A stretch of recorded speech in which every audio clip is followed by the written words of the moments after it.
طبعا دي من احلى الاصوات اللي بنسمعها في الشتاء، لما ندخل كده بيتنا ونسمع بقى صوت بكبكة المحشي كده على الكانون ولا على البوتاجاز، والريحة بقى اللي طالعة خطيرة. على طول بنحس بالدفى، يعني لو الدنيا بتمطر كده بتتدفي لوحدك. بجد حلوة جدا، هنعملها بطريقة تجنن ويطلع معاكي مفلفل وخطير. غير بقى ملكة الوصفة، فرخة مشوية في الفرن بطريقة حلوة وتتبيلة، بجد هتعجبكم جدا. مش هتعملي الفراخ المشوية غير بالطريقة دي.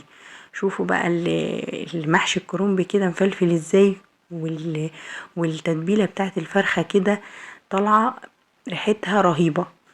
يلا بقى نشوف الطريقة عملناها ازاي. نقول بسم الله. اول حاجة كده عندي كرومبة، جبتها كده حجم وسط مش كبيرة قوي، وجبتها حوالي يعني ايه تبقى مفرغة كده، ما تبقاش يعني مكتومة. الورق بتاعها بيبقى مكتوم، دي بتبقى طعمها مش حلو، دي بقى اللي بتبقى ايه مسكرة. فهبتدي بقى ان انا افتحها فتحة كده، واجيب بقى حلة كده نطلع بقى الحلل بتاعتنا. طبعا مفيش بيت بقى الا لما يكون في حلل ألمونيا، فلازم بقى الوقت ده اللي هنستخدم فيه حلل كبيرة علشان نقدر ان انا ادخل الكرومبة كلها. انا مش هسلق ورقة ورقة، انا هدخل الكرومبة كلها فيها، وبجد هتطلع في ثواني، يعني مش هياخد السليق معاكي غلوة. فهنا حطيت معلقة كمون، يعني مهمة جدا عشان ما بتعملش انتفاخ للبطن. وبحط بقى ليمونة كده عشان برضو الحلة بتاعتي ما تسودش معايا وتبقى سهلة في الغسيل، معلقة صغيرة من الملح، ومعلقة صغيرة من السكر. كل الاضافات دي بحب احطها كده في المية، بتخلي طعم الكرومبة كده لذيذ وحلو جدا. نجيب بقى شوية خضار فريش. شايفين بقى طبعا احنا في وقت اللي دخلنا بقى في الشتاء والخضار بقى بيبقى كتير. فنعوض بقى اللي فات. يعني احلى حاجة بقى في المحشي ان انت تزودي كده الخضار، بيديله نفس يجنن. هنا بقى هبتدي ان انا اخد الكمية المناسبة للكرومبة اللي عندي، وكل طبعا ما تكتري بقى خضار كل ما هيبقى احلى، وطعم كده المحشي هيبقى ريحته حلوة وطعمه خطير. فهنا بقى اخترت شوية كده شبت، وهختار كمان شوية كزبرة. ما بحبش احط البقدونس في اي محاشي صراحة، هي الكزبرة والشبت بيديله طعم وريحة حلوة جدا. فبجد جربوها كده بالاتنين دول هتعجبكم جدا. فهسيب بقى الباقي كده لشوية سلطة كده نعملهم، والباقي بقى هاخده للمحشي.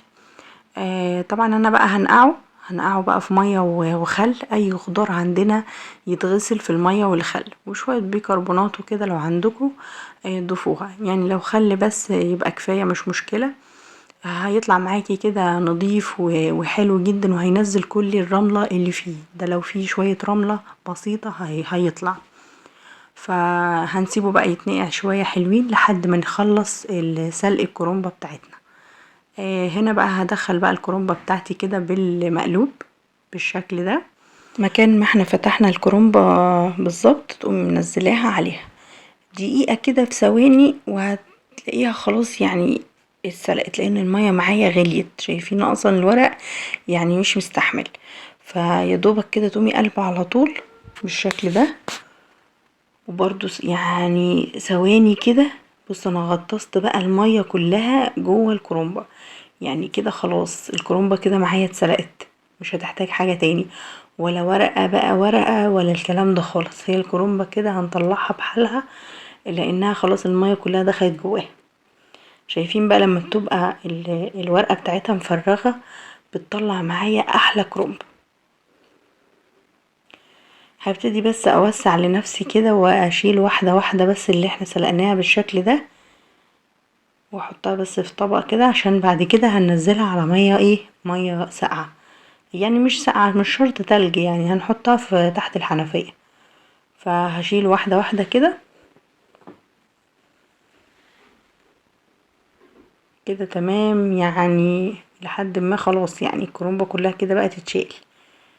تشيل الورقة دي كمان، وبعد كده بقى هتشوفوا الكرومبة كلها وهي بتتشال كده خلاص.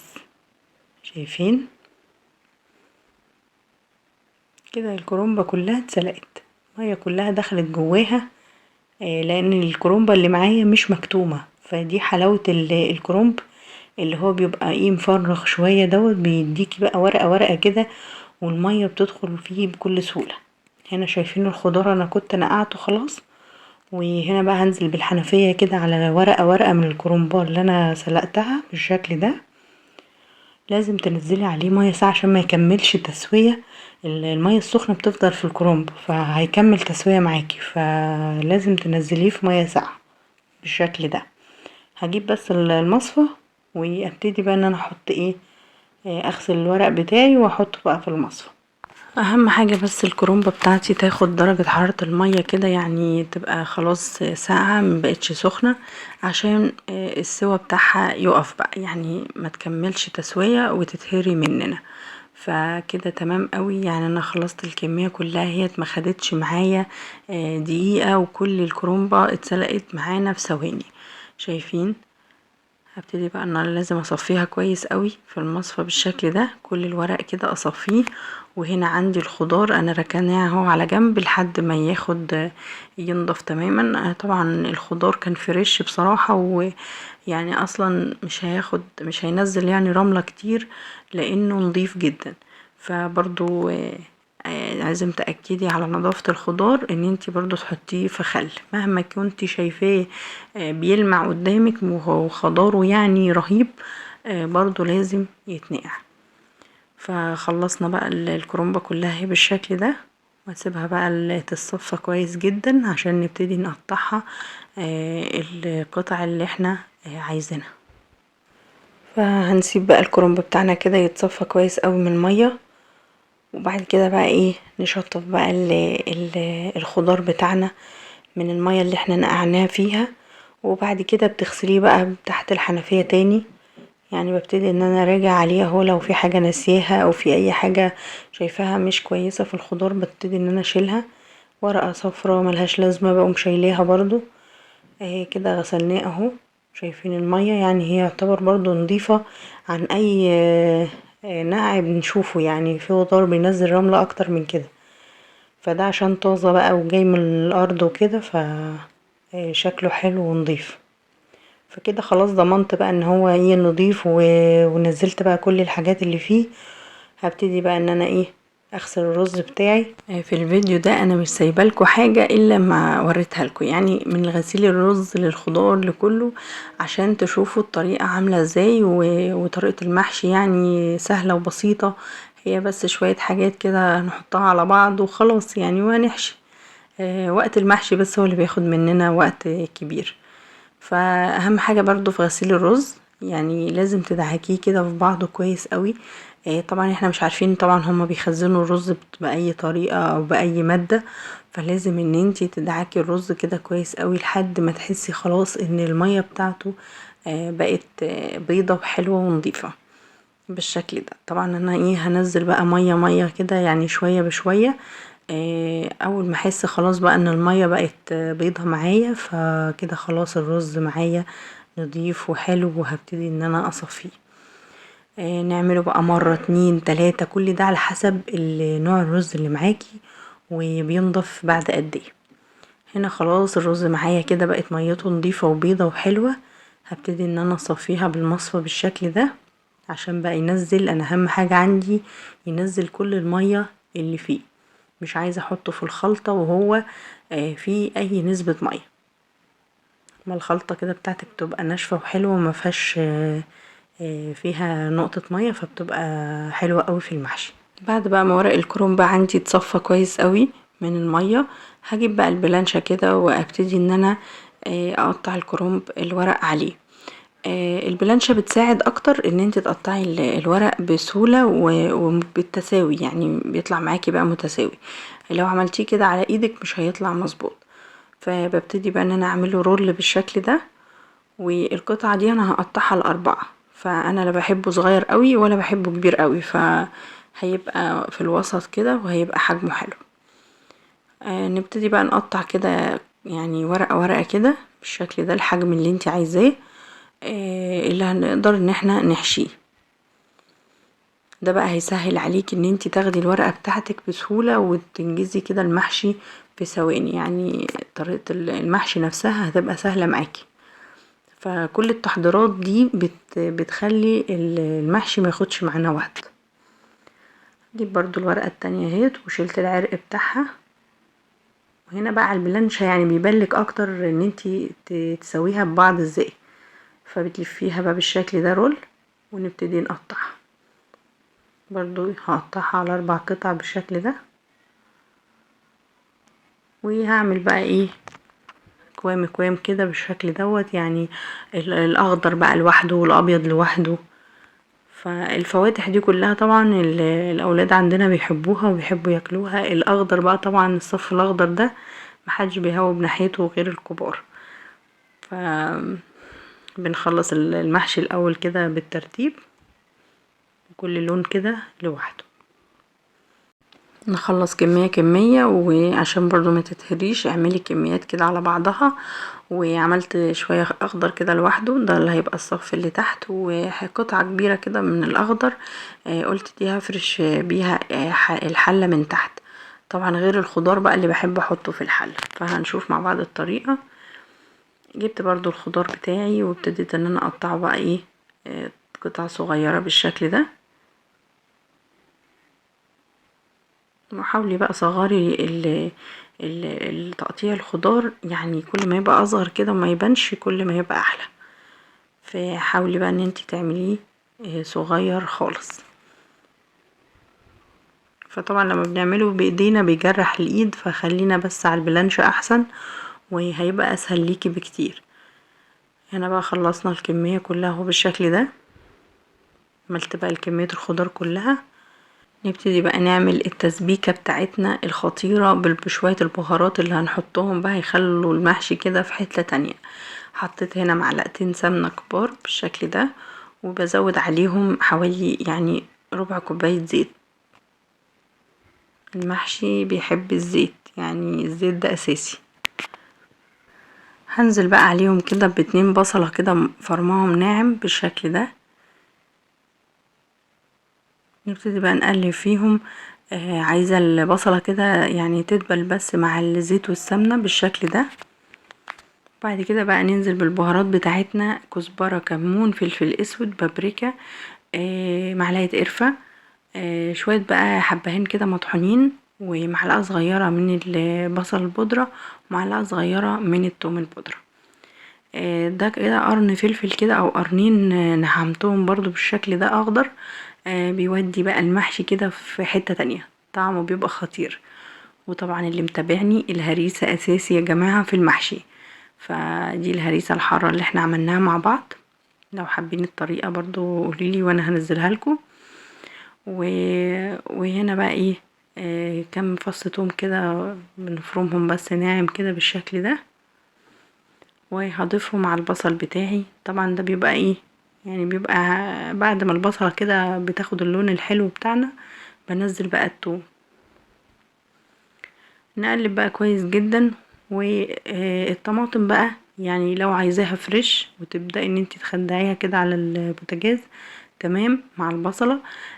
ده صلصة كده انا برضو ببقى مجهزاها في البيت، فضفتها كده بالشكل ده. ونظبط بقى الملح بتاعنا، معلقة كبيرة من الملح كده. بقى التخديعة بتاعتنا بقت جاهزة. هننزل بقى عليها بالرز بتاعنا. ده حوالي كيلو من الرز. ضفته كده، غسلته طبعا كويس زي ما انتوا شفتوا، وهنضيفه كده ونقلب. وابتدي ان انا يعني ما اقلبش، ما اضيفش باقي الرز غير لما اتاكد ان الصلصه بتاعتي هتديني اللون الحلو اللي انا عايزاه. كده خلصت خلاص. هنزل بقى بالخضار بالشكل ده. الخضار اخر حاجة، وبعد ما نطلع الحلة كده من على النار يعني الرز ما يكونش سخن، عشان برضو الخضار بتاعنا يبقى فريش كده ولونه اخضر كده واحنا بنحشيه ويفضل معاكي طازة لاخر لحظة. بعد بقى ما نقلب بقى المحشي كده كويس اوي ونخلط كل المكونات كده في بعض. لازم يعني اهم حاجة ان انت تخلطي كده كويس اوي. بالنسبة للمحشي ممكن كنت بحب احط يعني بصلة كده فرماها ني في ني كده على الوش. بس لما لاحظت بقى لما بيفيد شوية رز وعينهم بقى في التلاجة اعملهم يعني بأي طريقة بعد كده بلاقي بيبقى خلاص يعني البصلة كده بوظت الرز. فالافضل ان انت تسيبيها كده بالشكل ده عشان لو فاض حاجة معاكي تتاكل تاني يوم. فهنا بقى في الحلة ابتديت ان انا افرش بقى الورق الاخضر اللي ما بيتاكلش عندنا ده، طبعا في اي حد يعني ممكن ناس كتير بتحبه. الشوية اللي انا بحطهم في القعر دول كلنا يعني الكبار كلهم هما اللي بيتدبسوا فيها، فبيبقى الافضل ان احنا بقى ايه نحشي كل الحاجات اللي الاولاد عندنا بيحبوها. قطعت شوية طماطم وفلفل وبصل حطيتهم في القعر كده، ولو في جزر بقى يعني مش قادرة اقول لكم بيبقى خطير جدا بعد ما المحشي بيستوي بيبقى طعمه حلو قوي. شوية نعناع بقى نسيناهم كده ضروري نحطهم كده جوه المحشي.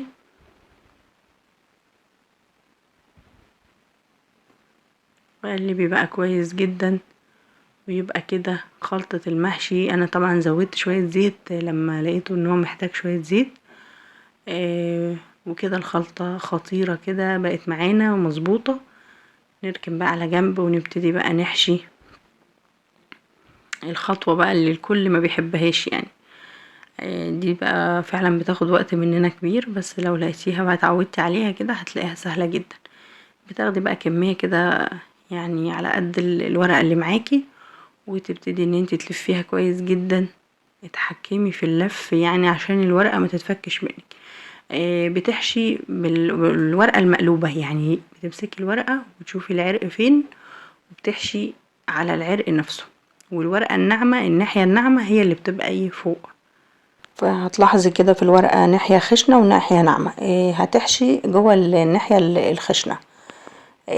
اربطي بقى على المحشية كده كويس جدا عشان ما تتفكش بس ايه في الحلة. فهنا بقى هخلص الكمية كلها الخضرة في القعر بتاع الحلة بالشكل ده، وهخلصها بقى كلها كده بنفس الطريقة.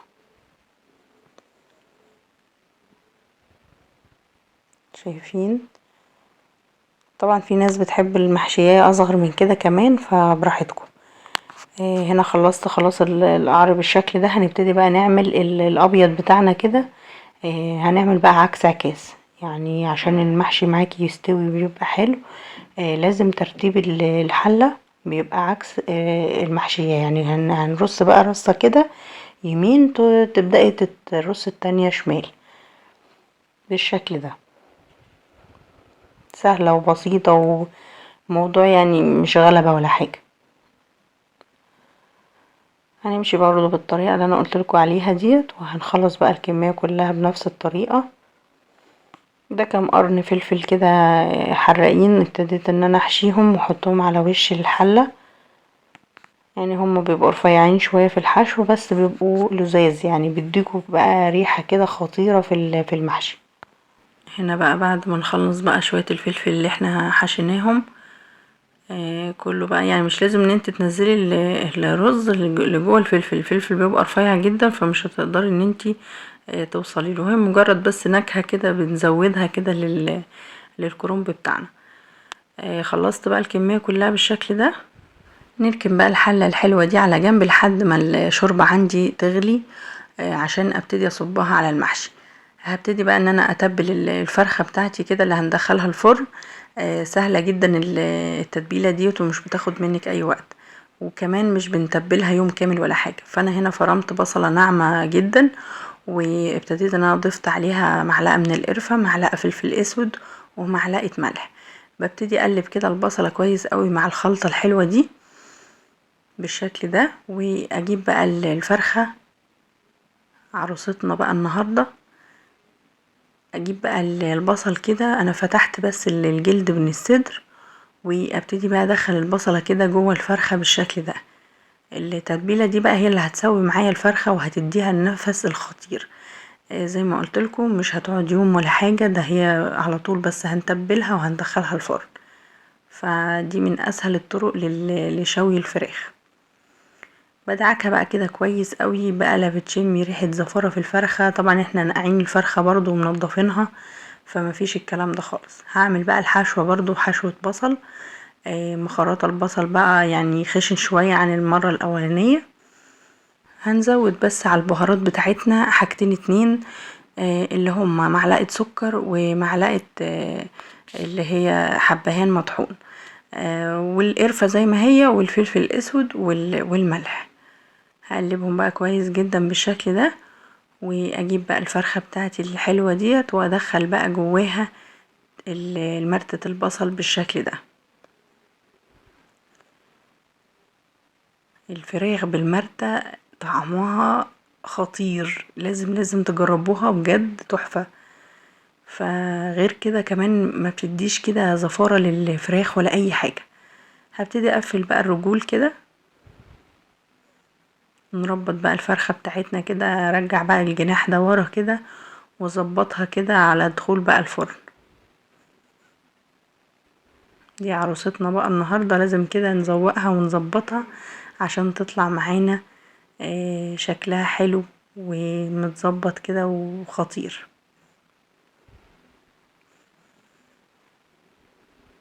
كده خلاص الفرخة بتاعتنا بقت جاهزة. هظبطها بس على الصينية زي ما هي كده. طبعا لو عايزين تحطوا خضار في قعر الصينية حطوا. انا استكفيت بس ان انا هشويها كده في الفرن بجانب يعني المحشي. نزلي بقى شوية البصل الحلوين دول على الفرخة، ونبتدي بقى نقفلها كده بورق الزبدة وورق الفويل. والفرن عندي شغال. طبعا الفرن بقى هيبقى سخن على درجة 200، وبعد كده بتهدي بقى النار لما بتدخلي بقى الفرخة على 180، وبتسيبيه ساعة الا ربع عقبال بقى ما نشرب المحشي بتاعنا ويستوي وياخد بقى راحته كده. نبتدي بقى نفك بقى ورق الفويل وورق الزبدة دوت، ونبتدي ان احنا نحمر الفرخة من على الوش من على الشواية. زي ما قلتلكوا ساعة الا ربع كده وتبقى الفرخة عندي جاهزة. نجيب بقى الكرنب بتاعنا عشان نسقيه بقى الشوربة بتاعتنا. دي شوربة، دي مرقة بط، مرقة فراخ، اي نوع مرقة عندكم استخدموها. لازم تغلوها الاول، تاخد غلوة كده الاول على النار، وبعد كده ان احنا نبتدي نحط المية بتاعتنا. لازم تهزي الهزة دي كويس قوي عشان المية تعرفي الشوربة بتاعتك وصلت لفين. فبتنزلي الشوربة بتاعتك لاخر حاجة، لاول محشية انت حشيتيها. فبالشكل ده خلاص احنا اتأكدنا خلاص ان المية وصلت فين بالظبط. فهي يدوبك بس توصل نص المحشية، يعني اخر محشية في الحلة تحطي المية نصها. بالشكل ده بقى هنعلي النار ونشوف بقى الجمال بقى ده وهو بيتشرب كده.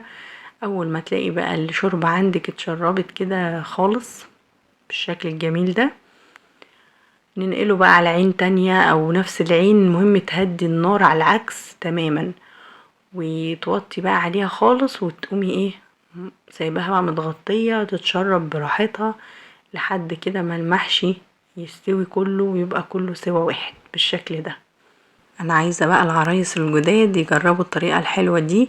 حضرت معايا كده طريقة المحشي من الالف للياء، سهلة وبسيطة، وان شاء الله هيطلع معاكي مفلفل وحلو جدا، ما خدش مننا وقت وهيطلع معاكي الجمال ده كله. هنا بقى الفرخة بتاعتنا بقى كمان في الفرن، وشلت بقى ورق الزبدة والورق الفويل وسبتها بقى تاخد وش كده حلو. شايفين؟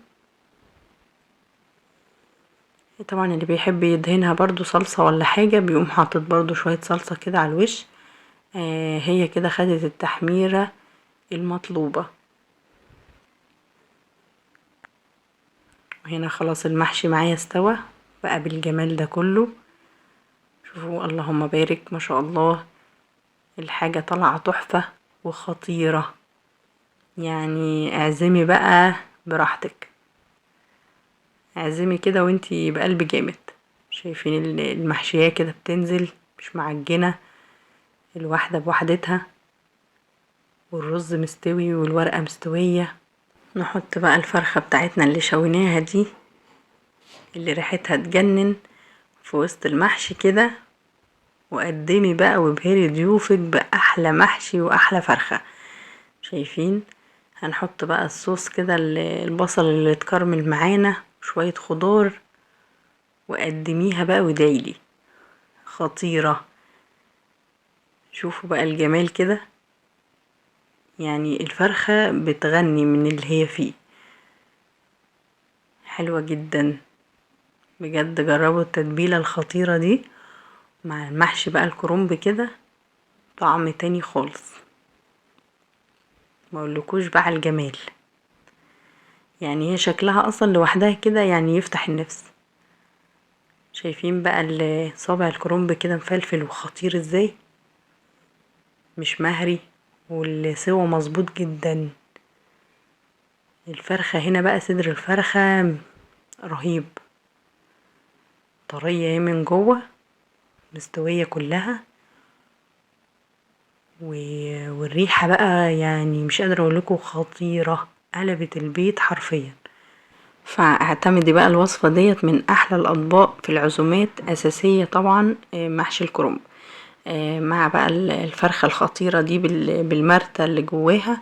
جربوها بجد، مش لازم جنب الكرنب، يعني اعملوها جنب اي وصفة تانية هتعجبكم جدا. وصفة خطيرة وسهلة وبسيطة، وعملناها كده بسهولة.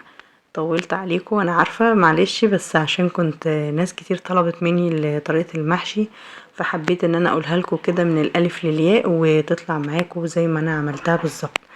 بتمنى يكون الفيديو استفدت منه على قد ما تقدروا، وقدرت ان انا اطلع لكم معلومات كويسة تستفيدوا منها.